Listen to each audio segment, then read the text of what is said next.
Hey guys, Jesse Newell from the Kansas City Star. This is going to be a solo episode of the Sports Beat KC podcast. In this episode, I'll talk a little bit to you about what's happened last week with KU athletics. That starts off with late night.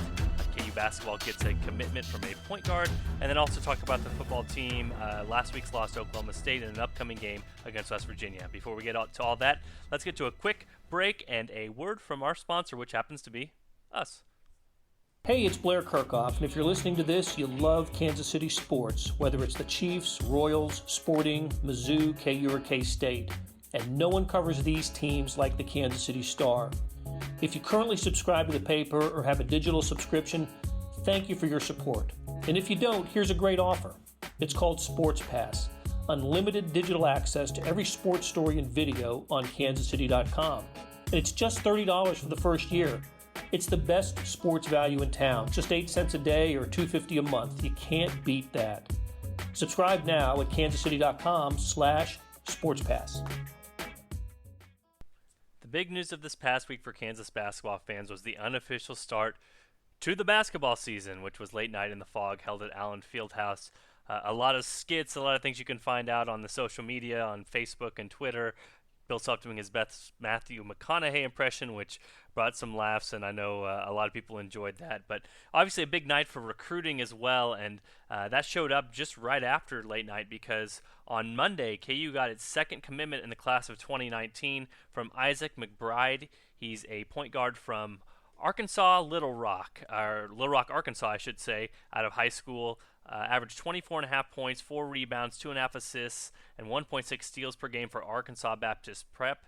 He's ranked the 109th ranked player in Rivals recruiting for 2019 and becomes the second commit in the class, joining Christian Brown from here nearby Kansas City for KU. And so for KU, we know this happens with late night. You know, you get all the glamour and the festivities of late night and filling 16,300 people into the building, and it really is one of KU's best recruiting tools, and we see this again. Now, the interesting thing with McBride, who considers himself a combo guard, he's really risen up the ranks here lately, and a lot of people giving him, including Eric Bosty of Rivals.com, a little bit of a Frank Mason comparison, and McBride himself said that Bill Self, when they spoke in some recruiting type scenarios, just said, hey, that he kind of reminded him of that when he first started out. So you'll sort of see those comparisons with McBride. But Kansas right now is in an interesting situation with its scholarship, with its scholarships, and the fact that only LeGerald Vick for sure is leaving next year, but KU still should have plenty of scholarships to give.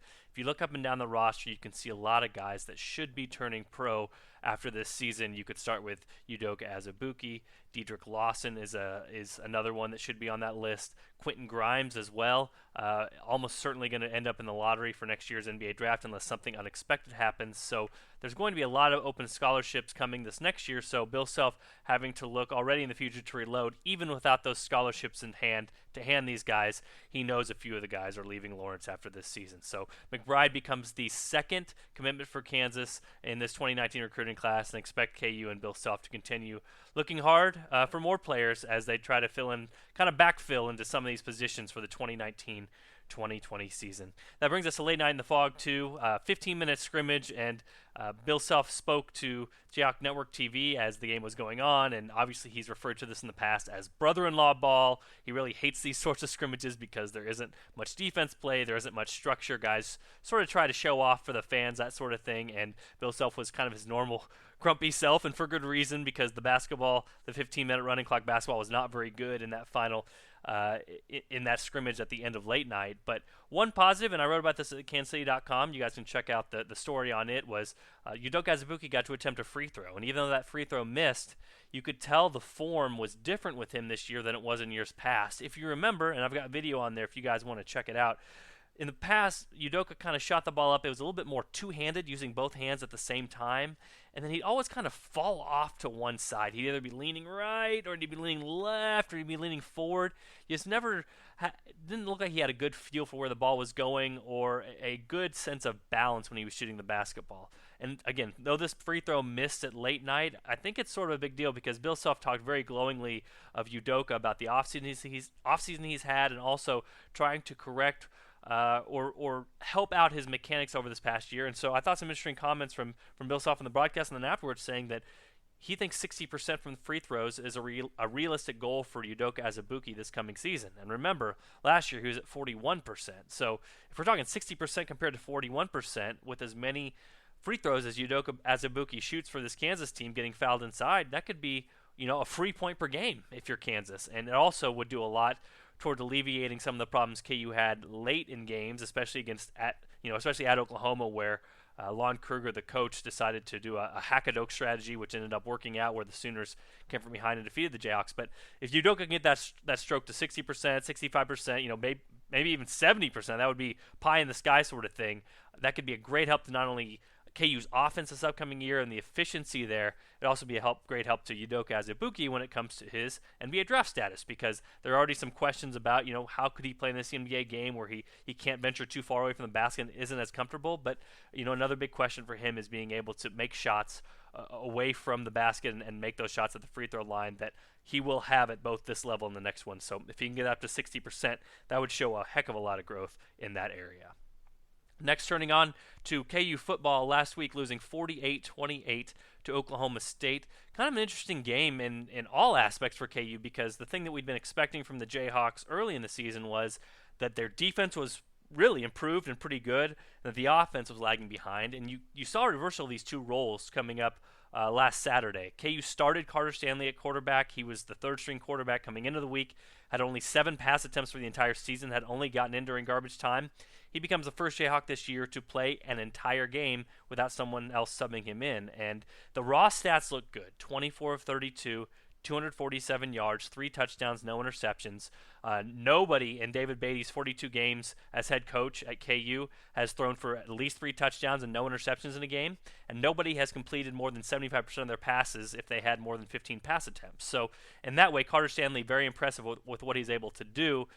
Still David Beatty not too quick to give him a bunch of praise after the game, saying that he would need the tape to go over and look at it and see if Carter Stanley deserved the start coming up on next week. And on Monday at the Big 12 teleconference, David Beatty announced that Carter Stanley would be his starting quarterback. And it's worth pointing out that all the numbers did not love what Stanley did, because a lot of the throws he made were behind the line of scrimmage or to the side. He also took 5 sacks, and some of those, a lot of those, can be more pinpointed on the quarterback than it can the offensive line, because it's more of a quick passing game read, and even Carter Stanley has admitted that he made some bad reads there. A couple things to consider, though, with that. Number one, Carter Stanley was sick during this game. He threw up before it. He kind of got the 24 to 48-hour flu bug, so he was not 100% in there, and he also had not had first-team reps with KU.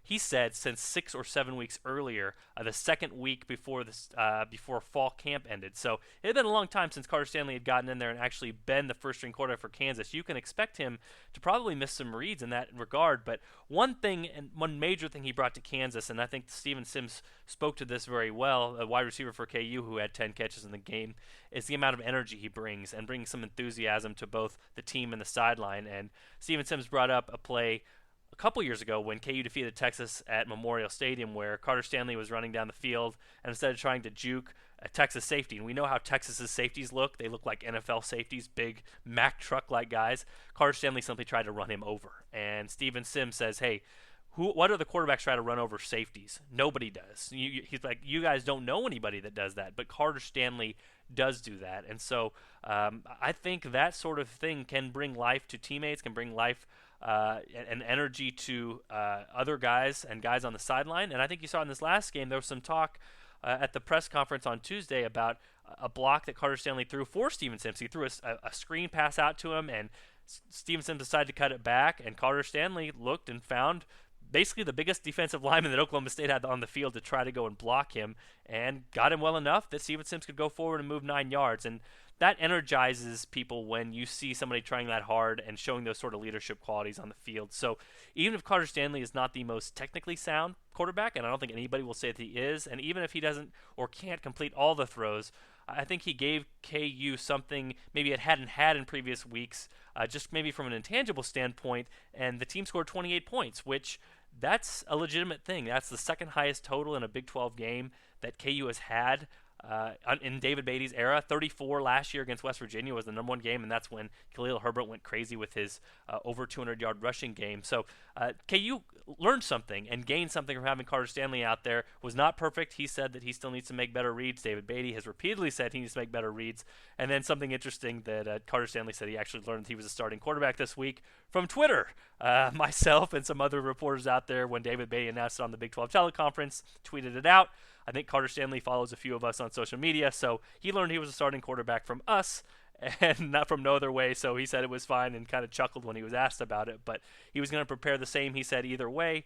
This way he knows early on that he's going to be the starting quarterback. Kind of an interesting tie. His mother went to West Virginia, so he grew up a little bit as a West Virginia Mountaineers fan, had sort of dreamed about playing in that stadium in Morgantown, and grew up watching Pat White and guys like that growing up. So kind of an interesting subplot to go with this for Carter Stanley to get his second start of the season, and for KU to perhaps get some stability, a position that has not had much stability over the course of time. Real quickly, let's get to Carter Stanley and some of his comments today about the quarterback position. And I just mentioned this about the block thrown on a big guy for Oklahoma State. Let's hear from Carter Stanley talking about that block and what went through his mind just before he threw it. I think it was actually just like a fast screen last week. I threw it out to him, and kind of got crowded for him, so he cut it back. He was coming my way. I saw, of course, like their biggest dude on defense. I was like, geez, here we go. But honestly, just try to get in the way of him. Wasn't necessarily a textbook block, but just got in the way of him, and luckily Steven was able to get some more yards out of it. It came up in film room though, right? I mean, yeah. Can you tell me about that? Yeah, they acknowledged it, which is sweet. But I just try to do my best to get in his way. So what did they acknowledge? Was good block, bad block, tried to block? It was a good effort. It was a good effort, not the best technique. But it was actually there's a few guys on that play that they pointed out, just like because it wasn't your most like fundamental play. It wasn't your most routine play. It was just like throwing a screen out there, and once again he cut it back. But there was like three guys. I think it was myself, Puka, and I can't remember the other one, but we kind of just each found our own man to block and allowed Steven to get a few more yards.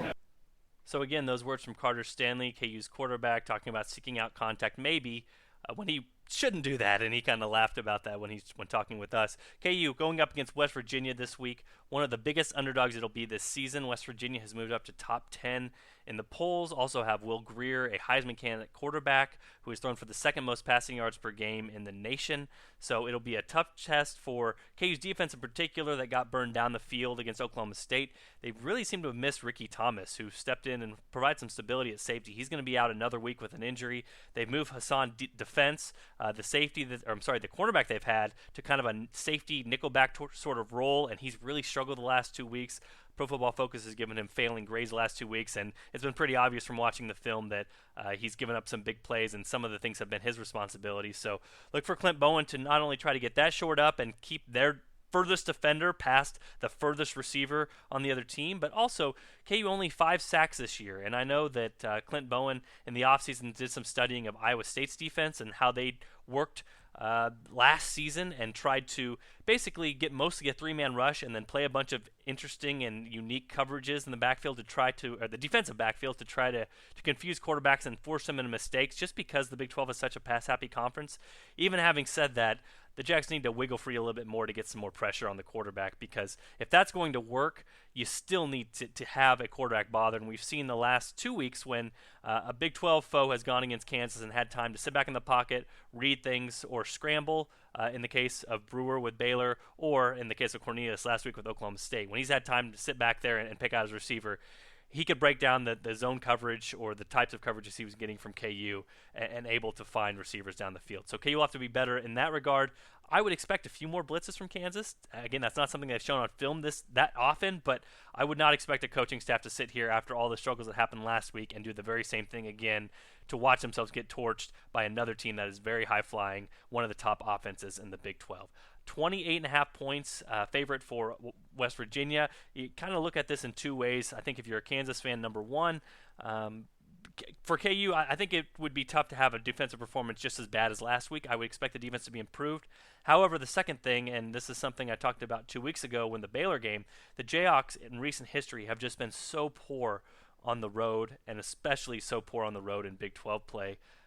I know they beat Central Michigan to end the long road losing streak that was an FBS record, but even then, if you went back before the Baylor game, the previous 30 games that KU played on the road in the Big 12, KU was 9-21 against the spread, and only 2 of those games were they are single-digit underdogs. So getting on the road and overcoming adversity and keeping the energy up and making sure that one bad play doesn't result in a bunch of other bad plays and a bunch of guys dropping their heads and saying, here we go again, I still think that's a huge obstacle for this program to overcome at this point. And if that's something that can kind of be a half step or a mini step for this program to take, it's something that it definitely could show against West Virginia if this becomes maybe a 14 or 21 point game compared to what the Vegas odds makers think, or maybe even casual fans think, that a top 10 team might be able to beat Kansas more than 4 or 5 touchdowns here at home. So we'll see what happens with Kansas football coming up. The Jayhawks 2-3 taking on undefeated West Virginia coming up in a top 10 matchup. Carter Stanley getting his second start for the Jayhawks